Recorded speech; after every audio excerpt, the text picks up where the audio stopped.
Hello friends, welcome back with another video on my YouTube channel The Nursing Group. Now today we'll discuss about the diagnostic valuation of MI. तो आज हम MI के disease condition के diagnostic valuation को deal करेंगे कि हम जब हमारे पेशेंट को MI हो जाता है तो उसके क्या क्या हम जांचें करवा सकते हैं। ठीक है, तो स्टार्ट करते हैं फर्स्ट हम इससे। तो सबसे पहले जो हम दोस्तों कराते हैं, सबसे पहले हम कराते हैं हिस्ट्री कलेक्शन। हिस्ट्री कलेक्शन में ये देखना होता है पेशेंट के बारे में कि जो हमारा पेशेंट है उसकी फैमिली में किसी भी उसके पेरेंट्स को या उसके ग्रैंडफादर को, ग्रैंड मदर को कोई हार्ट से रिलेटेड कोई समस्या तो नहीं हुई है। ठीक है, अगर इस तरीके कोई डिजीज कंडीशन हमारी पेशेंट के फैमिली में पहले से प्रेजेंट थी तो क्या बोलते हैं उसको मोस्टली चांसेस हो जाते हैं जो आने वाली जनरेशन उसमें स्प्रेड होने के, ये क्या बोलते हैं उसको ट्रांसफर होने के, ये हमारा एमआई मायोकार्डिक इन्फेक्शन के। वही सेकंड चीज होती है हमारी फिजिकल एग्जामिनेशन। फिजिकल एग्जामिनेशन में हम हेड टू हेड एग्जामिनेशन करते हैं पेशेंट का। अगर हमें उसके बॉडी के पार्ट में किसी तरीके की कोई भी फाइंडिंग एब्नॉर्मलिटी देखने को मिल रही तो हमें उसको नोट डाउन करना है। नोट डाउन करने के बाद हमें अपने सुपीरियर को इन्फॉर्म करना है, डॉक्टर को इन्फॉर्म करना है कि ये हमने फिजिकल एग्जामिनेशन के ड्यूरिंग फिजिकल एग्जामिनेशन हमें ये वाली चीजें फाइंडिंग पेशेंट की बॉडी में देखने को मिली। ठीक है, तो ये हमारे सिस्टमेटिक्स एक एग्जामिनेशन होता है। हेड टू एग्जामिनेशन में हम फिजिकल का एग्जामिनेशन करते हैं, आई का एग्जामिनेशन करते हैं, ओरल कैविटी का एग्जामिनेशन करते हैं, रेस्पिरेटरी सिस्टम का एग्जामिनेशन करते हैं। तो हम ऐसे सिस्टमाइज हमारा सबका एग्जामिनेशन होता है वन बाय वन। इसकी एक सेपरेट वीडियो बनाऊंगा, अगर आपको फिजिकल एग्जामिनेशन रिलेटेड वीडियो चाहिए होगी तो कमेंट बॉक्स में बता देना। ठीक है, वही बात करते हैं हमारे ईएसआर। हम ईएसआर करते हैं, ईएसआर का मतलब होता है एरिथ्रोसाइट सेडिमेंटेशन रेट। तो हमारा ये जांच होती है जो कि हम जो हमारा मायोकार्डियल इन्फेक्शन का पेशेंट होता है वो हम ईएसआर की जांच करवाते हैं। ठीक है, अब आता है हमारा एमआरआई। हम एमआरआई भी कराएंगे। एमआरआई होता है मैग्नेटिक रिसोर्स इमेजिंग होता है हमारा। ये हम चेक करते हैं कि हमारा जो पेशेंट है उसमें किसी तरह की एब्नॉर्मलिटी है या नहीं है, ये फाइंड आउट करते हैं। ठीक है, इसके बाद आता है हमारा चेस्ट एक्सरे। चेस्ट एक्सरे हम कराते हैं। चेस्ट एक्सरे में ये देखते हैं जो हमारा हार्ट है उसका साइज बढ़ तो नहीं रहा है, तो ये सारी चीजें हम चेस्ट एक्सरे में भी चेक करते हैं, पोजीशनिंग चेक करते हैं, सारी चीजें। इसके बाद आता है हमारा ब्लड टेस्ट या लैब फाइंडिंग। ब्लड टेस्ट में हमारे सारी चीजें आ जाएंगी बेटा। हमारे ब्लड टेस्ट में हमारे कार्डियक मार्कर आ जाएंगे जो कि मैं फर्दर अभी आगे आपको बताऊंगा। कार्डियक मार्कर आ जाते हैं हमारे जैसे कि एलडीएच, लैक्टेट डिहाइड्रोजनेस, ट्रोपोनिन होता है हमारा। तो ये हमारे कार्डियक मार्कर होते हैं जो हम इसके अंदर लैब टेस्ट के अंदर हम फाइंड आउट करते हैं। ठीक है, तो इसके अंदर साइड बाय साइड हम और भी इन्वेस्टिगेशन कराते हैं, लाइक हमारा सीबीसीएम कराते हैं।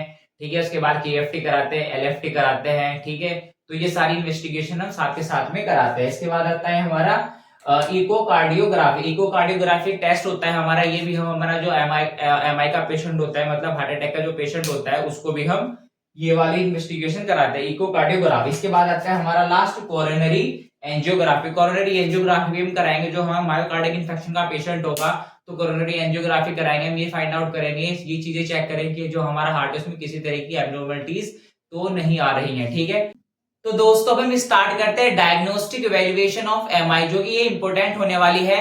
अब इसमें मैं कुछ आपको ऐसे बताऊंगा जो कि मैंने अभी आपको बताया था कि वो हमारी diagnostic evaluation like physical examination, history collection, MRI, angiography वगैरह ये सब चीजें। अब ये क्या है, ये हमारी कुछ स्पेसिफिक डायग्नोस्टिक इवैल्यूएशन होने वाली है जो कि हमारा हार्ट अटैक का जो पेशेंट होता है, जो हमारा एमआई का पेशेंट होता है, तो ये इन्वेस्टिगेशन हम कराते हैं। तो इसमें आपको बहुत ध्यान से देखना है, ये हमारा शॉर्ट क्वेश्चन में भी पूछा जाता है। वो फिर चाहे आपका किसी भी कॉम्पिटिटिव एग्जाम में हो, नॉर्सोएट में हो, ईएसआई में हो, बीएचआई में हो, एसजीपीजीआई में हो, जिम्बर में हो, कहीं पे भी हो, जो भी क्वेश्चन आते हैं हमेशा इससे बहुत ज्यादा क्वेश्चन आते हैं। ठीक है, तो चलिए स्टार्ट करते हैं। सबसे पहले बेटा इसमें दिख रहा होगा आपको कि हमारा सीकेएमबी। सीकेएमबी क्या है? सीकेएमबी से क्रिएटिन काइनेज। क्या है सीकेएमबी? क्या है हमारा? क्रिएटिन काइनेज होता है। सीकेएमबी एक हमारा क्या है? आइसो एंजाइम्स होते हैं हमारे, जो कि हमारे स्पेसिफिक डिसाइड करते हैं कि अगर हमारे हार्ट में किसी तरीके का कोई भी मसल्स में कोई डैमेज हो जाता है तो उस टाइम सीकेएमबी का लेवल इंक्रीज होता है। ठीक है बेटा, तो चलिए स्टार्ट करते हैं। जो सीकेएमबी का मतलब होता है, सीकेएमबी का मतलब होता है क्रिएटिन काइनेज, जो कि हमारे कार्डियक मसल में हमें मोस्टली क्या है, जो कि कार्डियक मसल में हमें देखने को मिलता है बेटा। ठीक है, कार्डियक मसल में हमें देखने को मिलता है। अब इसकी जो नॉर्मल वैल्यू होती है सीकेएमबी की, वो होती है हमारी 5 से 25 के बीच में। ठीक है, इससे 5 से 25 के बीच में होती है। जो उसकी यूनिट होती है वो होती है इंटरनेशनल यूनिट पर लीटर। ठीक है, जो हमारा सीकेएमबी होता है ये हमें हार्ट में देखने को मिलता है, कार्डियक मसल में देखने को मिलता है। जिसकी नॉर्मल वैल्यू होती है हमारी, वो हमारी नॉर्मल वैल्यू होती है 5 से 25 इंटरनेशनल यूनिट पर लीटर। ठीक है, अब बात करते हैं इसकी सेकंड लाइन की। इसमें क्या है? CKMB value indicate myocardial damage.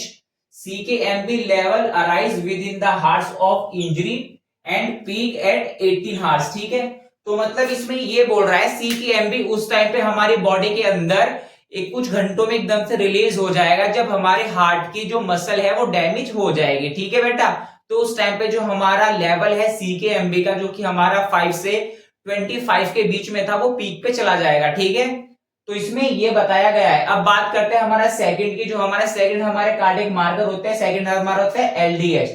LDH मतलब होता है हमारा लैक्टेट डिहाइड्रोजनेस। क्या होता है? Lactate dehydrogenase. अब लैक्टेट डिहाइड्रोजनेस क्या होता है हमारा?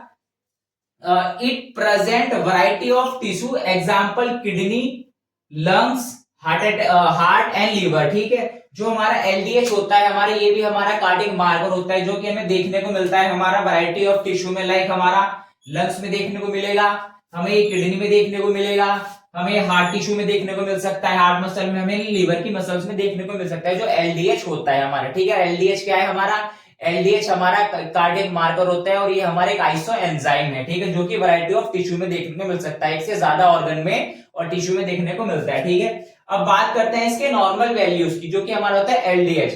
अब इसमें नॉर्मल वैल्यू बेटा बच्चों में अलग होती है, चिल्ड्रन में अलग होती है, फीमेल में अलग होती है और मेल में अलग होती है। तो अगर हम बच्चों में बात करें, छोटे बच्चों में, न्यूबॉर्न में, तो न्यूबॉर्न में जो इसकी वैल्यू होती है बेटा, न्यूबॉर्न में होती है इसकी 135 से 750 के बीच में। किसे? 135 से 750 के बीच में इंटरनेशनल यूनिट पर लीटर होती है हमारी न्यूबॉर्न में। वही हम बात करें चिल्ड्रन में, जो होती है चिल्ड्रन में होती है इसकी 120 टू 300 इंटरनेशनल यूनिट। ये हमारी किसमें होगी? चिल्ड्रन में होगी हमारी। फिर हम बात करते हैं हमारे अडल्ट फीमेल। ठीक है, जो हमारी अडल्ट फीमेल होती है उसमें जो उसकी वैल्यू होती है वो होती है हमारी 135 से 214 इंटरनेशनल यूनिट। ठीक है, वो हमारी किसमें होगी? ये हमारी अडल्ट फीमेल में होगी। अब आता है हमारा मेल। मेल के अंदर जो होता है इसका बेटा होता है 135 से 225 इंटरनेशनल यूनिट पर लीटर। ठीक है, तो ये हमारी LDH की लैक्टेट डिहाइड्रोजनेस की जो नॉर्मल वैल्यूज थी, जो कि हमें कहां पे मिलती है? वैरायटी ऑफ टिश्यू में देखने को मिलती है, हमें लंग्स में देखने को मिलती है, किडनी में देखने को मिलती है, लीवर में देखने को मिलता है। ठीक है, तो इस तरीके का ये एंजाइम हमें देखने को मिलता है। ठीक है, जो हमारा कार्डियक मार्कर होता है। इससे पहले जो मैंने आपको बताया CKMB, CKMB हमारा एक आइसो एंजाइम होता है। ठीक है, जो कि आल्सो कंसिडर किया जाता है हमारे ये कार्डियक मार्कर में। ये CKMB तब हमारी बॉडी में रिलीज होता है जब हमारे हार्ट की जो मसल है वो डैमेज हो जाती है और इसका लेवल 25 से ऊपर चला जाता है। मोर देन 25 से ऊपर चला जाएगा, 30 चला जाएगा, 35 चला जाएगा। उस टाइम पे ये इंडिकेट करेगा कि हमें मायोकार्डिक इंफेक्शन है या फिर हमारी बॉडी में हार्ट अटैक की डिजीज कंडीशन अराइज हो रही है। ठीक है, तो उस टाइम पे ये जो हमारे मार्कर्स है इनकी वैल्यूज बढ़ जाएंगी। ठीक है, तो इसके बाद हम बात करते हैं हमारे नेक्स्ट टॉपिक के बारे में। तो दोस्तों अब हम डील करेंगे ट्रोपोनिन। ट्रोपोनिन क्या है? Troponin is a very important marker to the point of view heart attack और MI मायोकार्डिक इंफेक्शन। ट्रोपोनिन क्या होता है? ट्रोपोनिन एक हमारा कार्डियक मार्कर होता है। ट्रोपोनिन जब हमारी बॉडी के अंदर पीक पे चला जाता है, जब हमारी बॉडी रिलीज करती है, लाइक हमारा हार्ट रिलीज करता है, हमारा कार्डियक मसल रिलीज करते हैं, तो उसका मतलब ये होता है जो हमारे हार्ट की मसल है, जो स्केलेटन मसल है, वो क्या हो रही है? वो टूट रही है, डैमेज हो रही है। तो उसका मतलब ये होता है कि हमारे पेशेंट को क्या है? MI की डिजीज कंडीशन है, फिर हार्ट अटैक है। ठीक है, तो इसी को हम पढ़ेंगे वन बाय वन। ठीक है, तो जो हमारा होता है बेटा, जो हमारा ट्रोपोनिन होता है a protein component of a cardiac marker. तो ये हमारा क्या है? प्रोटीन कंपोनेंट होता है हमारा कार्डियक मार्कर का, जो ट्रोपोनिन होता है। ठीक है, और mostly commonly used in cardiac marker test, जो कि हमारा मोस्टली यूज किया जाता है हमारा हार्ट के रिलेटेड जो हमारी ब्लड इन्वेस्टिगेशन होती है उसमें फाइंड आउट करने के लिए। ठीक है, कि हमारे हार्ट में किसी तरह का कोई भी हार्ट मसल डैमेज है या नहीं है। ठीक है, मतलब कार्डियक मार्कर टेस्ट होता है हमारा, सिर्फ हमारे हार्ट से रिलेटेड जो इन्वेस्टिगेशन होती है हमारे हार्ट की, उस टाइम ये किया जाता है। ठीक है, अब इसमें क्या होता है? इसके कुछ टाइप्स होते हैं बेटा।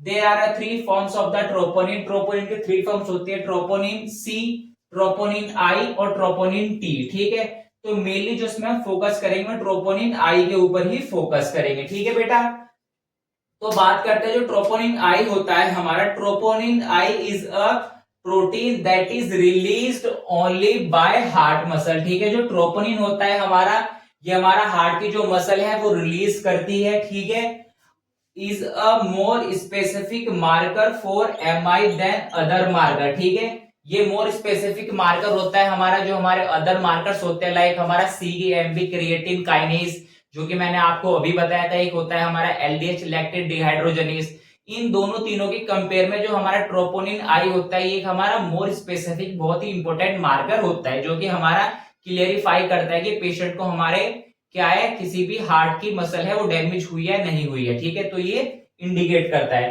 अब इसमें क्या होता है, ये स्पेसिफिक मार्कर होता है हमारा विच में also release into a blood by both damage heart muscle और स्केलेटल मसल, जो कि मैंने आपको बताया था। जब हमारी हार्ट की मसल और स्केलेटल की मसल डैमेज हो जाती है तो उस टाइम हमारी बॉडी ट्रोपोनिन आई को रिलीज करती है, और ये इंडिकेट करती है कि हमारी बॉडी के अंदर क्या है, ट्रोपोनिन आई क्या हो रहा है, पीक पे जा रहा है, मतलब हार्ट की जो मसल है वो डैमेज हो रही है। इसके बाद आता है बेटा हमारा, इसके बाद आता है हमारा it increase with in the 3 hours of heart muscle injury and peak 1 to 2 days, remain elevated 7 to 10 days, ठीक है। अब इसमें क्या होता है, ये हमारा जो बॉडी के अंदर जब हमारी हार्ट की मसल है जब टूटती है, डैमेज होती है, तो उस टाइम क्या होता है, ये शुरुआती के 3 घंटे में 3 आवर्स में क्या हो जाता है, ये बढ़ना स्टार्ट हो जाता है। और बढ़ते बढ़ते कब तक चल जाता है, ये हमारा सेकंड जब हमारा ये पीक पे जाता है हमारा 1 to 2 days में। स्टार्टिंग में जब हार्ट की मसल डैमेज हो जाएगी तो ये स्टार्टिंग के 3 आवर्स में एलिवेट होना स्टार्ट हो जाएगा। फिर ये पीक पे कब जाएगा, पीक पे जाएगा हमारा 1 to 2 days में, फिर हमारा 1 से 2 दिन में और ज्यादा पीक पे चला जाएगा, ठीक है। जैसे जैसे अगर हम इसको टाइम रहते इसका ट्रीटमेंट नहीं कराएंगे तो यहाँ पे it remain elevated for 7 to 10 days, ठीक है। तो बाद के 7 से 10 दिनों के अंदर इसमें और भी ज्यादा इसकी वैल्यूज बढ़ती चली जाएगी और हमारे हार्ट के अंदर हमें कॉम्प्लिकेशन देखने को मिलेगा। अब यहीं पे जो ट्रोपोनिन आई होता है इसकी कुछ हमारी नॉर्मल वैल्यूज होती हैं बेटा, ठीक है। तो यहाँ पे आपको ध्यान से देखना है और अपने नोट्स बनाते रहते रहना है, ठीक है। तो जो ट्रोपोनिन आई होता है, ट्रोपोनिन की जो नॉर्मल वैल्यू होती है वो होती है हमारी 0 to 0.04 Ng/dl, मतलब के नैनोग्राम पर लीटर, ठीक है। जो हमारी नॉर्मल वैल्यू होती है ट्रोपोनिन की वो होती है मेरी 0 to 0.04 Ng/dl, ठीक है, नैनोग्राम पर मिलीलीटर, ठीक है।